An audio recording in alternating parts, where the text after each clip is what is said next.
History maker Balochi. السلام علیکم حاضرین، 13ویں کراچی لٹریچر فیسٹیول کے تیسرے اور آخری روز اس خوبصورت صبح میں آپ سب کو خوش آمدید کہتا ہوں۔ ہم آپ کے لیے لے کر آئے ہیں ایک بہت ہی خوبصورت سیشن جو بلوچستان کے بلوچی ادب کے اوپر ہمارے ساتھ بات کریں گے۔ بلوچستان سے اور کراچی سے ہمارے ساتھ بہت ممتاز ادبی شخصیات یہاں پہ تشریف رکھتی ہیں۔ میں آپ کے ساتھ ایک ایک کر کے ان کا تعارف کراتا ہوں۔ میرے ساتھ تشریف رکھتی ہیں محترمہ زاہدہ رئیسی صاحبہ، زاہدہ رئیس راجی صاحبہ۔ بانو زاہدہ رئیسی کی 5 کتابیں چھپ کر آ چکی ہیں۔ آپ نہ صرف بلوچی ادب بلکہ اردو ادب سے بھی تعلق رکھتی ہیں۔ شاعری، افسانہ نگاری، تنقید آپ کے خاص موضوع ہیں۔ بعض لفظان کی دیوان کی سربراہ بھی ہیں۔ جس وقار سے آپ نے اپنے حرف کی طاقت کے بل بوتے پر ادبی دنیا میں اپنا ایک نام اور مقام پیدا کیا ہے، وہ قابل دید ہے۔ ہمارے ساتھ تشریف رکھتے ہیں محترم شرف شاد صاحب۔ آپ بنیادی طور پر ایک شاعر ہیں، مگر آج کل شاعری کو ذرا سائڈ پہ رکھتے ہوئے آپ نثر کی طرف زیادہ کام کر رہے ہیں۔ آپ کی مختصر افسانے لوگوں نے پڑھے اور انہیں بہت پسند کیا۔ آج کل آپ تراجم پہ بہت زیادہ کام کر رہے ہیں۔ ابھی حال ہی میں آپ کی ترجموں کی کتاب بھی آئی ہوئی ہے۔ آپ نے عالمی دنیا سے بھی اہم تصنیفات کا ترجمہ کیا ہے۔ میرے ساتھ ایک اور شخصیت کسی تعارف کی محتاج نہیں لیکن رسم دنیا ہے، تعارف کرانا پڑتا ہے، افضل مراد صاحب ہیں۔ افضل مراد صاحب کی شخصیت ایک زرخیز ذہن کے مالک۔ افضل مراد صاحب شاعر ہیں، ادیب ہیں، افسانہ نگار ہیں۔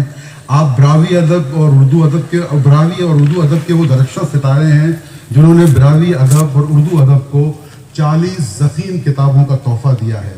بچوں سے لے کر اہم سماجی، سیاسی اور شخصیات، ان کی ذاتی زندگی اور ان کی خدمات کے اوپر بھی آپ نے متعدد کتابیں تصنیف کی ہیں۔ میں آپ سب مہمان کرامی کو خوش آمدید کہتا ہوں۔ تو سب سے پہلے زاہدہ میں آپ کی طرف آتا ہوں کہ آپ میرے برابر میں بیٹھی ہوئی ہیں۔ زاہدہ، بلوچی ادب کے سفر پہ ہم بات کر رہے ہیں۔ جیسا کہ آپ کو پتہ ہے بات ہو رہی ہے بلوچی ادب کے سفر کی، تو یہ کہانی کہاں سے شروع ہوتی ہے؟ ذرا ہمارے حاضرین کو آپ مختصراً بلوچی ادب کا ایک جائزہ لے کے آپ نے کس طرح دیکھا، کیا پایا، ہمیں اور لوگوں کو بتائیے۔ بلوچی ادب کا ایک مختصر جائزہ شروع سے آج کرتا ہوں۔ ہیلو، آواز آ رہی ہے؟ بہت شکریہ وحید صاحب اور KLF کے شکر گزار ہوں کہ انہوں نے مجھے اس سیشن کے لیے انوائٹ کیا۔ آپ کا سوال بلوچی ادب کے مختصر تاریخ کے حوالے سے ہے۔ بلوچی ادب کو بنیادی طور پر 2 حصوں میں ڈیوائڈ کیا جا سکتا ہے، ایک لوک ادب اور اس کے بعد جو دوسرا کہ ریٹن ورک جس کو کہا جا سکتا ہے۔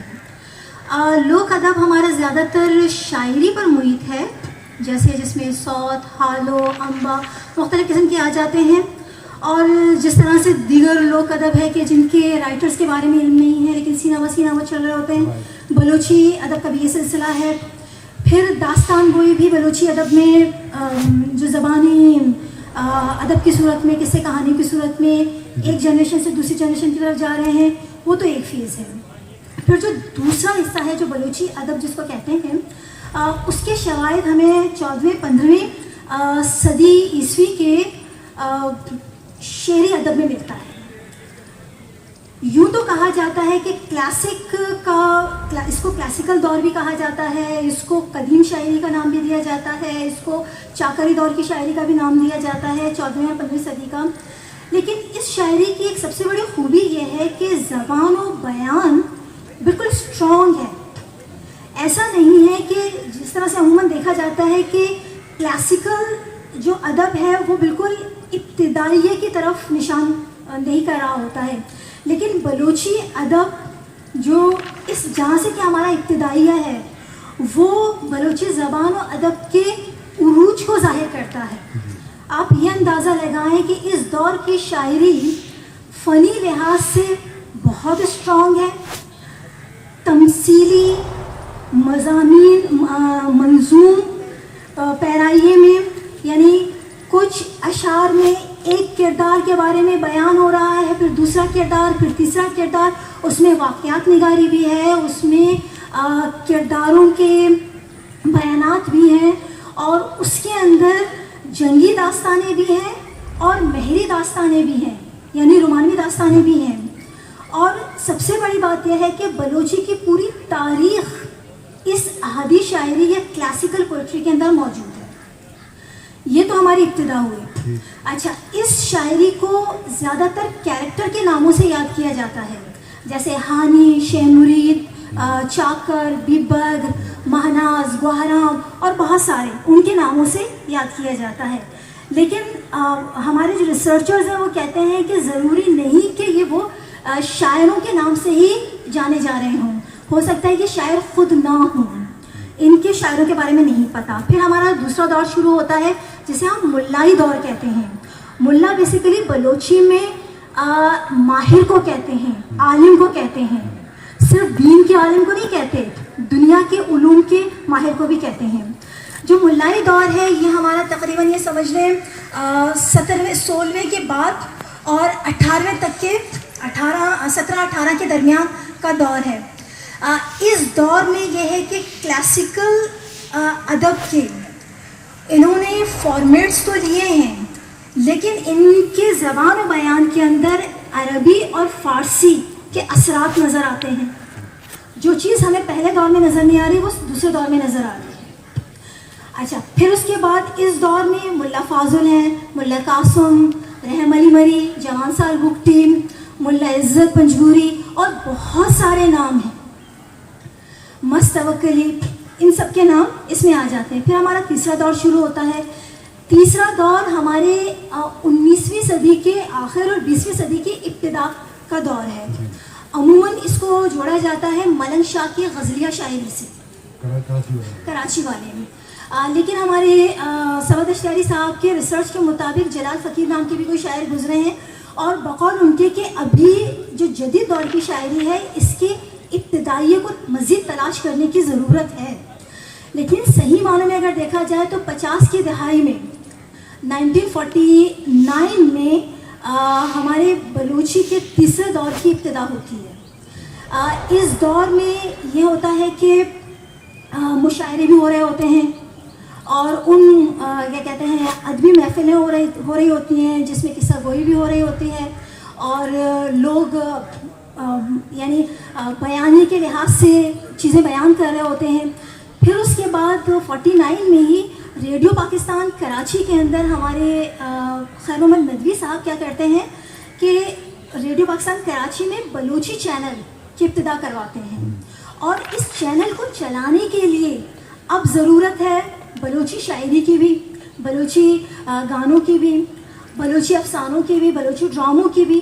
تو وہ کیا کرتے ہیں, اس دور میں جتنے شعراء تھے جو بلوچ ہیں لیکن دوسری زبانوں میں لکھ رہے ہیں, جیسے اردو میں لکھ رہے ہیں, فارسی میں لکھ رہے ہیں, انگلش میں لکھ رہے ہیں, ان سے ریکویسٹ کرتے ہیں کہ آپ بلوچی کی طرف آئیں. پھر اس دور میں ایک طرح سے سمجھے بہت بڑا انقلاب آتا ہے, اور وہ ساتھ میں 1951 میں عمان کے نام سے ایک ماہنامے کی بھی ابتدا کرتے ہیں. تو کیا ہوتا ہے کہ ایک طرف ریڈیو چینل, دوسری طرف ماہنامہ, ان دونوں کے اندر وہ کیا کرتے ہیں, نئے لوگوں کو متعارف کراتے ہیں. اس ٹائم پہ افسانے بھی لکھے جاتے ہیں, اس ٹائم پہ یہ سمجھ لیں کہ افسانوں کے تراجم بھی ہو رہے ہوتے ہیں, تنقیدی مضامین بھی لکھے جا رہے ہوتے ہیں, ڈرامے بھی لکھے جا رہے ہوتے ہیں. بلوچی زبان و ادب کے حوالے سے لوگوں کو معلومات دینے کے کس طرح سے بلوچی زبان کو لکھنا چاہیے, اس کے صرف و نحو کیا ہیں, ان کو بیان کیا جاتا ہے, اور بہت ساری چیزیں اس دور میں شروع ہوتی ہیں.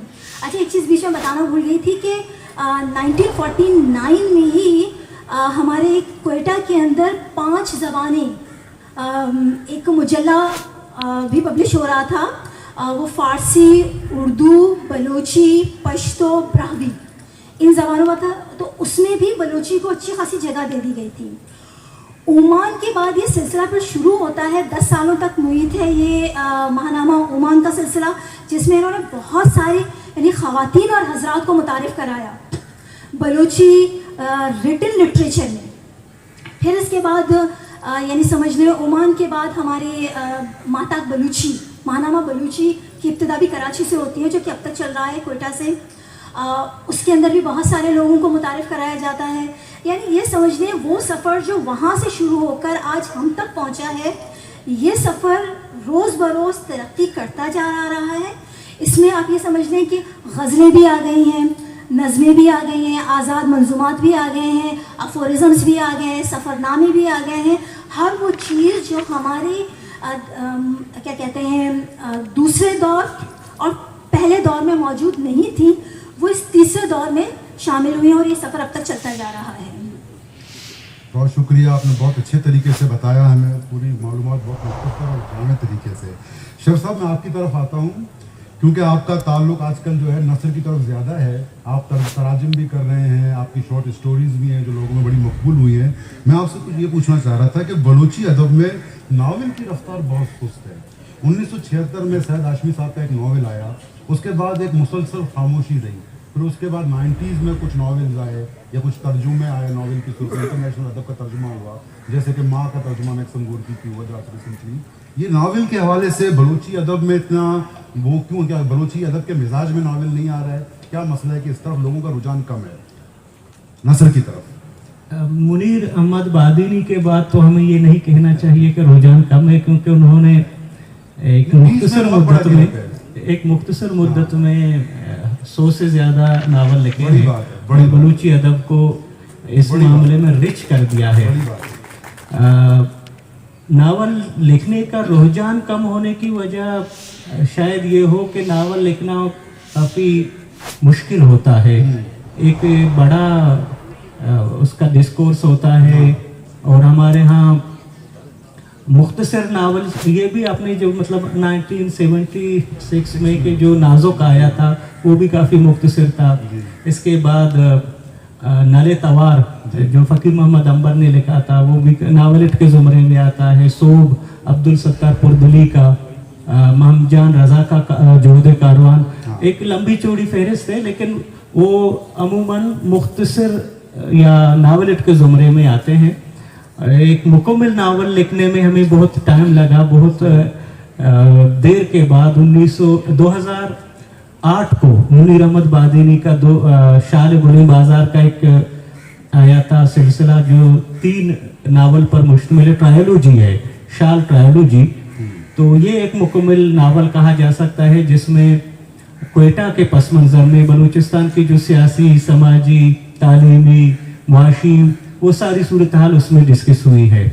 لیکن پھر وہی بات کہ رجحان تو ہے, لیکن یہ چونکہ مشکل کام ہوتا ہے اور اس کے لیے بہت زیادہ تحمل, بہت زیادہ تحقیق, بہت زیادہ لکھنے کی ضرورت ہوتی ہے, تو رجحان کم رہا. لیکن میں نہیں سمجھتا کہ منیر احمد بادینی کے بعد ہم یہ گلہ کر سکیں گے کہ بلوچی میں ناول نہیں لکھا جا رہا. اور منیر احمد بادینی کی خصوصیت یہ ہے کہ انہوں نے جو ناول لکھے ہیں وہ بڑے اعلیٰ پائے کے ہیں. انہوں نے انٹرنیشنل ادب کو پڑھا ہے, انہی کی تکنیک, انہی کی زبان و بیان, انہی کے انداز میں ساری چیزوں کو پریزنٹ کیا ہے. انہوں نے بلوچ جو قوم کی نفسیات ہے, بلوچ قوم کے جو سیاسی سوچ ہے, بلوچ قوم کی جو سماجی اور تہذیبی جو اقدار ہیں, انہوں نے بڑی خوبصورتی سے بڑے مدلل اور محققانہ انداز میں پیش کیے ہیں. اس نے تاریخی ناول بھی لکھے ہیں, اس نے سماجی بھی لکھے ہیں, محبت کے موضوع پر بھی خوبصورت افسانے ناول لکھے ہیں. بہرحال چونکہ بلوچی ادب کا جو دورانیہ ہے, آپ نے جو 70 سال بتایا ہے, تو بلوچی کا یہ دورانیہ بھی بہت کم ہے. مثلا 1951 کے بعد ہی بلوچی میں آپ کہتے ہیں کہ شعوری طور پر یہ کوشش کی گئی کہ نثر کی جائے. اسی زمانے میں افسانے لکھے گئے, اسی زمانے میں تراجم ہوئے, ڈرامے لکھے گئے, اور مضامین آ گئے, مختلف مضامین آ گئے, سفر نامے لکھے گئے. تو یہ جو دورانیہ ہے یہ بہت کم ہے. اور 70 سال میں اگر منیر احمد بادینی کے 100 ناول کو ہم ایڈ کر لیں تو میں کہتا ہوں کہ یہ کافی مطمئن ہو سکیں کہ ہم اس بات کے بلوچی میں ناول لکھے گئے ہیں اور بڑے خوبصورت انداز میں لکھے گئے ہیں. بہت شکریہ, بہت شکریہ. افضل صاحب, سرکار براوی اور بلوچی شعر و ادب میں وہ براوی اور بلوچی میں آپ براوی اور بلوچی میں ہوتی شاد زبان آپ, اسی لیے ہم آپ کو جاننا چاہتے ہیں کہ براوی ادب میں وہ کون سے بڑے نام ہیں جنہوں نے اپنے کام کی وجہ سے ایک اعلیٰ مقام حاصل کیا, جن کو آج بھی لوگ یاد کرتے ہیں. اہم نام براوی ادب کے جو ہم جاننا چاہتے ہیں, جن کا بڑا. بہت شکریہ, بہت شکریہ جناب. سب سے پہلے تو شکریہ کہ LF نے ہماری زبانوں کو بھی پوچھا اور اردو سے جو ہماری شکایت ہے اسے کم کرنے کی کوشش کی ہے. نارملی یہ ہوتا ہے کہ ہمارے ہاں تو فارمیلٹی کے طور پر جو ہماری قومی زبانیں ہیں جنہیں میں قطعی طور پہ ریجنل اور علاقائی نہیں کہتا, ہماری زبانیں عالمی زبانیں ہیں اور اسی اعتبار سے اگر جب اس خطے کی تہذیب و تاریخ کی بات ہوتی ہے تو براہوی کے بارے میں آپ سبھی جانتے ہیں کہ یہاں کی قدیم زبانوں میں سے ایک ہے, پہلی اس کے جو اس کو اولیت حاصل ہے اور وہ اپنے علمی سفر میں جہاں ہم اس کے فوک کو دیکھتے ہیں اور کلاسیکل دور کو دیکھتے ہیں اور اس کے بعد پھر عصری ادب ہے ہمارا, تو اس کا سفر تو بہت طویل ہے. اس اعتبار سے چند نام نہیں گنوائے جا سکتے, لیکن چونکہ آپ کا سوال جو ہے وہ شخصیات سے شروع ہوا موضوعات کی بجائے, تو ہمارے ہاں ملک داد کلاتی جو ہے وہ ہمارے پہلے براہوی کے صاحب کتاب شاعر کہلاتے ہیں. اس کے بعد پھر جو ایک مذہبی جو ایلیمنٹ ہمارے ہاں رہا اس میں ایک ادارہ مکتبہ درخانی کے نام سے, اس نے بہت سارے براہوی بلوچی ادب کے حوالے سے ان کے ہاں کتابوں کی تعداد سینکڑوں بلکہ ہزاروں کی سے زیادہ ہے. تو اس میں بھی بہت سارے ہمارے ایسے نام ہیں, نبو جان کا نام بھی لے سکتے ہیں آپ, فاضل محمد شیخ کا نام لے سکتے ہیں آپ, یہ سلسلہ نور محمد پروانہ تک آتا ہے اس تھاٹ کے ساتھ چلنے والے لوگ جو تھے. اس کے بعد پھر حکیم ملا عبدالحکیم جو ہے چہار باغ, ان کی کتاب جو ہے وہ بھی بلوچی براہوی پشتو 4 زبانوں میں آئی ہے. یہ لگ بھگ 400 سال قدیم جو ہے وہ ایک کتاب نسخہ ہے جو رزاق صابر صاحب نے مرتب کیا. اس کے بعد جب ہم دیکھتے ہیں کہ یہ ہمارے جو وہ دور جس میں ہم یہ کہیں کہ ہمارے اصناف کا آغاز ہوتا ہے, یعنی جس میں ہم نے شاعری, غزل, افسانہ, ناول, یہ بلوچی اور براہوی کا لگ بھگ ہمارا سفر ایک ساتھ آغاز ہے, اس کا اتفاق کہہ لیں اس کو. تو اس میں تقریباً جو ابتدا کرتے ہیں جو لوگ وہ گلزئی صاحب ہیں ناول میں پہلا آدمی. اس کے بعد یہ سفر چلتا ہے ڈاکٹر تاج رئیسانی, وحید ظہیر, عارف ضیاء, عمران فریق تک سفر ہے ہمارا. شاعری میں دیکھتے ہیں ہم تو گل خان نصیر سے آغاز کرتے ہیں, امیر الملک مینگل صاحب ہیں, بڑے ناموں میں بابو عبد الرحمن کرد ہیں, نادر کمبرانی صاحب ہیں. یہ سفر آگے بڑھتا ہے تو اس میں ہمارے پاس شاعروں کی ایک بڑی تعداد ہے جو ایک کمٹمنٹ کے ساتھ اپنے اصناف کو آگے بڑھا رہی ہے. اس میں ناول لکھنے والے بھی ہیں, افسانہ لکھنے والے بھی ہیں, اور خصوصاً میں توجہ اس طرف دوں گا کہ براہوی میں ڈرامے کو زیادہ اہمیت دی گئی. ڈرامے کے صنف تھیٹر پہ, ڈرامے کے صنف پہ ہمارے یہاں ریڈیو پہ جو ایک بڑا نام تھا وہ غلام نبی راہی صاحب تھا, جن کے پہلا ڈراموں کی بنیاد رکھنے والے تھے غلام نبی راہی. تو سوشل سبجیکٹس پر ڈرامے ہوتے رہے اور یہ سلسلہ اس قدر بڑھا کہ پھر مائم بھی آ گیا اس میں, تمثیل کے حوالے سے تجربے کیے گئے. چونکہ ہم ایک جبر کے دور سے ہمارا زمانہ, ہمارا عہد گزرتا ہے, تو وہ قومی جہد جو ہے, وہ قومی جہد جو ایک سیاسی کارکن اپنے طور پہ کرتا رہا, سوشل ریفارمر اپنے طور پہ کرتا رہا, تو ہمارا ادیب جو ہے وہ اپنی تخلیق کے ذریعے رزسٹ کرتا رہا ہے. تو یہ رزسٹنس جو ہے ہمارے ہاں اولیت بھی ہے, ہمیں منفرد بھی کرتی ہے, اور جو ہمارا پڑھنے والا ہے وہ آج بھی ہمارے ان بڑے رائٹرز کو پڑھتا بھی ہے اور ان کو سنتا بھی ہے.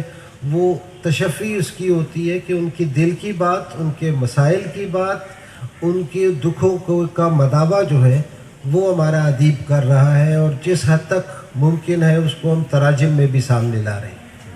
کسی خاتون کے حوالے سے کوئی نام ہے آپ کے براہوی ادب میں؟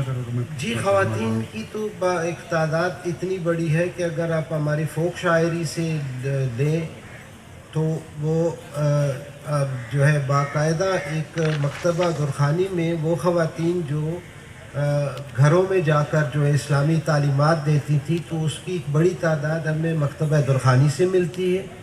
اس کے بعد پھر ہم جو آہستہ آہستہ دیکھتے ہیں کہ تراب لاڑکانوی صاحب کی بیٹی کا بڑا کام ہے، نور محمد پروانہ صاحب کی فیملی میں بھی کچھ لوگ ہیں. لیکن یہ تسلسل جب ہمارے ہاں آتا ہے، خواتین جو باقاعدہ تخلیق کرتی رہی ہیں، اس میں پروفیسر طاہرہ احساس جتک ہیں، اس میں نیلم مومل ہے، اس میں عمیرہ صدف ہے، ڈاکٹر امبرین مینگل کی بہت اچھی، نوشین کمرانی ہے، نوشین کی بہت گہری جو ہے وہ نظمیں ہیں. تو میرا خیال ہے کہ اب بہت ساری زینب ایک ابھی نئی ہماری اسٹوڈنٹ بچی ہے ہماری، وہ لکھ رہی ہے. تو خواتین کی ایک بڑی تعداد، جہاں تبسم کی شاعری بھی ہے. تو ان تمام کو اگر ہم دیکھیں تو پیرالل اس وقت جو ہمارے ہاں لکھنے والی خواتین ہیں ان کی خاصی تعداد ہے، جن کی کتابیں بھی شائع ہو رہی ہیں اور جو باقاعدہ بلوچی اور براہوی ادب کی پروموشن کا کام بھی کر رہی ہیں. زاہدہ، آپ ہمیں بتا سکتی ہیں کہ بلوچی ادب میں ہمارے جو نصف ہے خواتین، ان کا کتنا بڑا کنٹریبیوشن رہا ہے؟ دیکھیں، سب سے بڑی بات یہ ہے کہ اگر آپ کلاسیکل شاعری کی بات کریں، کلاسیکل ادب کی بات کریں، تو وہاں پر تو خواتین کا بہت بڑا کنٹریبیوشن ہے. جیسے ہانی ہے، مہناز ہے، سمی ہے، اور بھی بے شمار خواتین ہیں. لیکن ہمارے جو دوسرا دور شروع ہوتا ہے وہاں پر خواتین موجود نہیں ہیں. تیسرے دور میں میں نے جو بات کی تھی کہ خواتین کا کنٹریبیوشن شروع ہو جاتا ہے نئے دور کے ساتھ ہی، تو اس میں خواتین نے کوشش کی ہے مردوں کے شانہ بشانہ. افسانے بھی لکھے ہیں خواتین نے، انہوں نے ڈرامے بھی لکھے ہیں، انہوں نے سفر نامے بھی لکھتی رہی ہیں، اور تنقید نگاری کی طرف بھی گئی ہیں، مضامین بھی لکھتی رہی ہیں. اگر دیکھا جائے تو توئی روئی اور طاہرہ عالیانی سے جو ابتدا ہوتی ہے، زبیدہ سے جو ابتدا ہوتی ہے، اور ہمارے کیا کہتے ہیں گوہر ملک، بانو الدشتیاری، اس کے بعد سے جو یہ سفر آگے بڑھتا ہے، این دشتی، طاہرہ احساس جتک، پھر صبیحہ کریم، زینت ثنا، اور زین الکلانچی، اور اندلیب گچکی، اور بیچ میں اور بھی بہت ساری خواتین ہیں، میلب نصیر ہیں، آپ میرا نام لے لیں، اور اس کے علاوہ اور بہت سی خواتین ہیں کہ شاید جن کے نام میں بھی مس کر رہی ہوں. ان کا اچھا خاصا کنٹریبیوشن ہے. جیسے انہوں نے طاہرہ احساس جتک کی بات کی تھی، تو بلوچی ادب میں اگر میں دیکھا جائے، فیمیل میں فرسٹ ڈرامہ نویس وہی رہی ہیں. اسی طرح سے بلوچی ادب میں رخشندہ تاج نے افسانوں کی جو کتاب چھپی ہے رخشندہ تاج کی ہے. ناولز میں اگر دیکھا جائے فیمیل میں، تو میری 2 کتابیں ناولز میں آ چکی ہیں. خواتین کا تھوڑا سا کنٹریبیوشن اس لحاظ سے کم رہا ہے کہ ہمارے خواتین کے لیے سازگار ماحول نہیں رہا.